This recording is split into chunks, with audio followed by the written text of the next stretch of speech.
My name is Rachel Martinez, and I'm 32 years old. My coworker Leah stole my award-winning advertising campaign, presented it as her own to our biggest client, and got the promotion I deserved. I stayed quiet for 6 months while she rode on my success. Then, when she applied to my new company for a senior position, I gave a reference she'll never forget. But this isn't just about stopping her. It's about how I thrived while she crashed and burned. If you've ever had someone steal your work, this story is for you. Drop a comment below and subscribe for more real-life stories of workplace justice. I grew up in Los Angeles, California, the daughter of two successful entrepreneurs. My dad, Miguel, ran a commercial real estate business. My mom, Carmen, owned a boutique marketing firm. They taught me that hard work, creativity, and integrity were non-negotiable. I graduated from USC with a degree in marketing and communications, and I was determined to build my own successful career without relying on my parents' money or connections. At 25, I landed a junior marketing position at Pinnacle Advertising, one of LA's top agencies. The company was everything I'd dreamed of: creative, dynamic, and packed with talented people. My starting salary was $55,000, which felt amazing at the time. I worked on smaller accounts, learning the ropes, soaking up everything I could. Within 2 years, I was promoted to senior marketing strategist, earning $75,000, and I was landing bigger clients. That's when I met Leah Summers.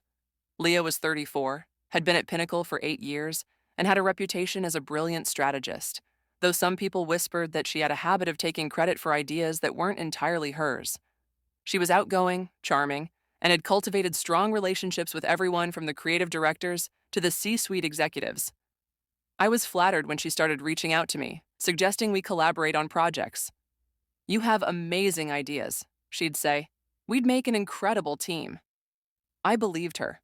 Our first project together was for a mid-size fitness brand called FitCore, a gym chain trying to rebrand and reach a younger demographic.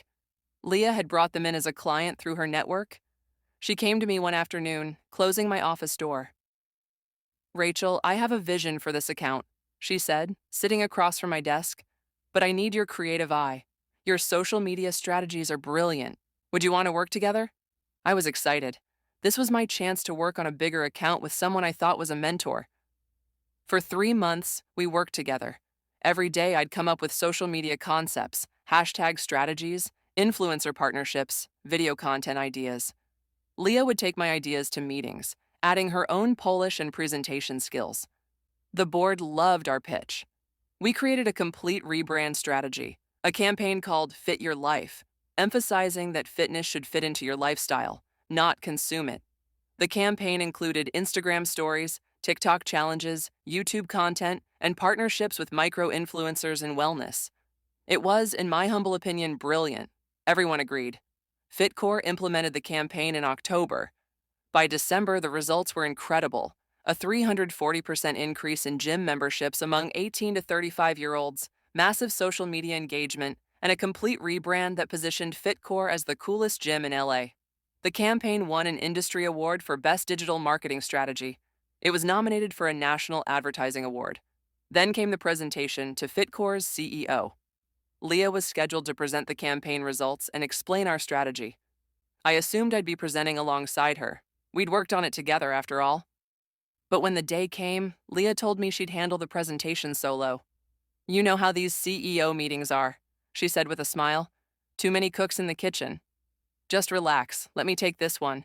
You deserve a break." I should have insisted on being there. I didn't.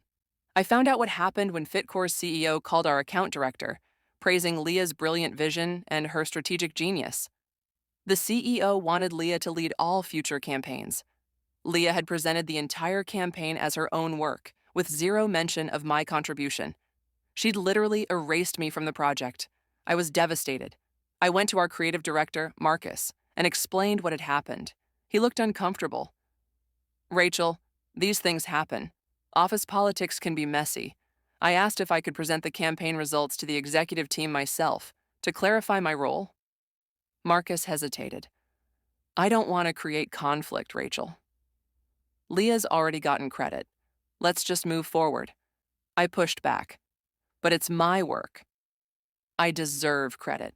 Marcus sighed. "Rachel, you're talented, but Leah has more experience and stronger relationships with the senior team. Sometimes that matters more than fairness. 2 weeks later, Leah was promoted to Director of Digital Strategy, a position I should have gotten. Her salary jumped to $110,000. Mine stayed at $75,000. She'd been at the company longer, the executives explained, even though we'd done the same work. I was furious, humiliated, and heartbroken. I'd been betrayed by someone I thought was a mentor and ally. But instead of confronting her or making a scene, I did something smarter. I quietly started looking for a new job. Within 2 months, I found it. A startup called Creative Collective was launching, led by a visionary named David Chen, who'd worked in the industry for 20 years.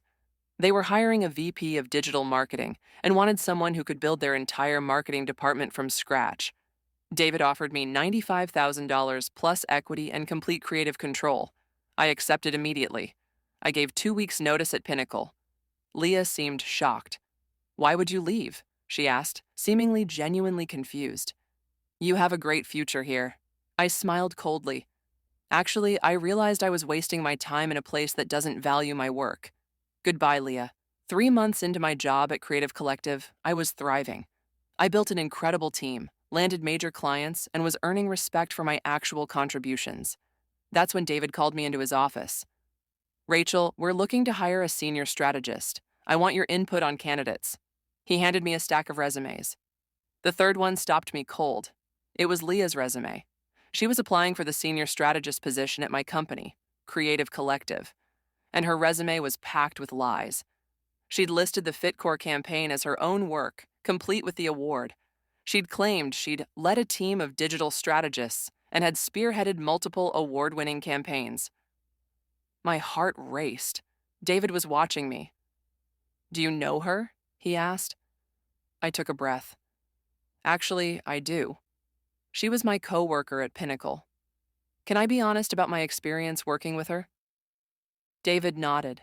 I explained carefully and professionally that Leah had a pattern of taking credit for team projects. I didn't rant or seem bitter. I just stated facts. The FitCore campaign that she lists as her solo work? I conceived it, designed the strategy, and executed it. She presented it and took credit. I can show you the documentation if you'd like.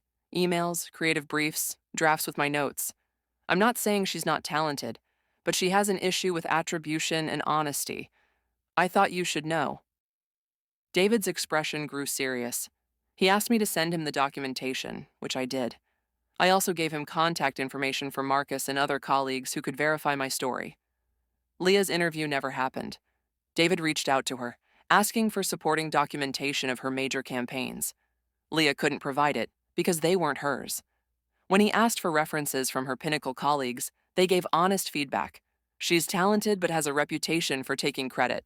I wouldn't trust her with proprietary information. She presents other people's ideas as her own. A month later, Leah reached out to me via email. She was furious. The subject line, "How dare you sabotage me?"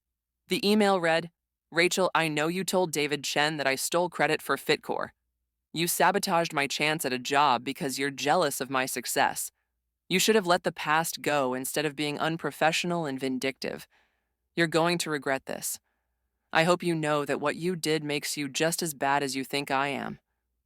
I didn't respond. I didn't need to. Her actions had spoken for themselves. Leah remained at Pinnacle, but her reputation was permanently damaged among the industry circles. She was never promoted again. Within 2 years, she left advertising altogether and moved to a different city. Me? I thrived at Creative Collective. Within 3 years, I was promoted to Chief Marketing Officer. At 32, I'm earning $180,000 plus a hefty equity stake. I've built a reputation as one of LA's top marketing minds. I get recruited regularly by Fortune 500 companies. Clients specifically request me by name. The FitCore campaign? It's still used in marketing textbooks as a case study in successful digital strategy. My name is on it now. That award sits on my office shelf. To everyone reading this, thank you for sticking with my story. If someone steals your work, document it, stay professional, and keep it moving. Build something better elsewhere. Let karma handle the rest. I'd love to hear your thoughts. Have you ever had someone steal credit for your work? How did you handle it? Drop a comment and subscribe for more workplace justice stories. Remember, your integrity is your greatest asset. Don't compromise it for someone who doesn't deserve it. Sandra had forged my signature and filed paperwork to steal my $700,000 house. I sat at my computer, staring at the evidence of Sandra's betrayal, and felt a strange mixture of emotions. Anger, yes. Betrayal, absolutely. But also something else. A cold professional satisfaction. Because Sandra had picked the wrong target. She'd thought she was stealing from a disabled woman who was too sick to notice, too weak to fight back. She'd actually stolen from a retired FBI agent who'd spent 3 decades building cases against financial criminals far more sophisticated than her. And now I was going to destroy her. But I had to be strategic. I couldn't just confront Sandra. She'd disappear like all good con artists do when they sense they've been caught. I needed to gather enough evidence to ensure she'd go to federal prison, and I needed to recover my money and my house. So I kept pretending everything was normal. When Sandra came to work the next day, I smiled and thanked her for cooking breakfast. I let her help me with my morning routine. I made small talk about the weather and asked about her weekend. And while she was in the kitchen preparing lunch, I photographed every document in her purse, her driver's license, her debit cards, her personal checkbook, receipts, everything. I did this every day for a week, carefully documenting her real identity, her real accounts, her real life. I also installed a small recording device in the living room, hidden in a decorative plant, voice-activated, recording to a cloud server. Every conversation we had was now being recorded. On the 4th day, I baited a trap. Sandra, I've been thinking, I'm getting older. The MS is progressing. What if something happens to me? I should probably set up a power of attorney. So someone can manage things if I become incapacitated. Her eyes lit up, just for a second, but I saw it. That's very wise, Patricia. Do you have someone in mind? Well, Emma is so far away. She's busy with the kids. I was thinking, maybe you could do it? You're here every day. You know my situation. You know how to handle everything. I'd be honored, Patricia, if you really trust me with that responsibility. I do trust you. The lie tasted bitter, but it was necessary. Could you help me find the paperwork? Power of attorney documents? Maybe we could fill them out this week. Of course. I'll look into it. That conversation was recorded. Sandra, agreeing to become my power of attorney, which would give her legal control over all my finances and medical decisions. Combined with the forged quit-claim deed, I now had evidence of a comprehensive scheme to steal everything I owned. On day 7 of my investigation, I had everything I needed. Bank records showing $38,400 in fraudulent charges, credit reports showing $47,000 in identity theft forged, quitclaim, deed stealing my $700,000 house, recordings of Sandra discussing power of attorney photos of her real identification and accounts. A complete financial paper trail. I'd built an airtight case. Now I needed to spring the trap. I called my former colleague at the FBI, Marcus Chen, who now worked in the Portland field office's Financial Crimes Unit. Marcus, it's Patricia Warren. Patricia, how are you? I heard about the MS. I'm so sorry. I'm managing. Listen, I need your help with something. My caregiver has been stealing from me. Identity theft, bank fraud, forged documents. I've built a complete case and I need FBI involvement. Tell me everything. I laid it out. The fake charges, the fraudulent credit cards, the forged deed, 8 months of systematic theft totaling over $785,000 in attempted fraud. Marcus was silent for a long moment. Then, Patricia, this is one of the most thoroughly documented cases I've ever seen. You basically did our job for us. 32 years investigating financial crimes. Old habits die hard. What do you need from us? I need you to arrest her, today, if possible. She's at my house right now, and I need to make sure she doesn't have time to destroy evidence or flee. We'll be there in 2 hours. Can you keep her there that long? I can keep her here. 2 hours later, at exactly 3:47 p.m. on a Thursday afternoon, there was a knock at my door. Sandra was in the kitchen, preparing my afternoon medications. I heard her walk to the door and open it. Can I help you? Sandra Mitchell, FBI. We have a warrant for your arrest. I wheeled my chair to the hallway and watched as 4 FBI agents entered my house. Marcus was leading them, his badge and credentials prominently displayed. Sandra's face went from confusion to panic to desperate calculation in about 3 seconds. I don't know what this is about. There must be some mistake. No mistake, Miss Mitchell. You're being charged with bank fraud, identity theft, wire fraud, and forgery. You have the right to remain silent. Sandra looked at me. Our eyes met, and in that moment, she understood. You knew, she whispered. I've known for a week. I'm a retired FBI financial crimes agent, Sandra. Did you really think I wouldn't notice what you were doing? Her face crumpled. But you're sick. You're disabled. You need me. I have multiple sclerosis. That affects my body, not my brain. I can still investigate financial crimes better than most active agents. And you just made the stupidest mistake of your criminal career. You stole from someone who spent 32 years catching thieves. They handcuffed her and led her out. She was crying, pleading, claiming it was all a misunderstanding. I watched from my window as they put her in the FBI vehicle and drove away.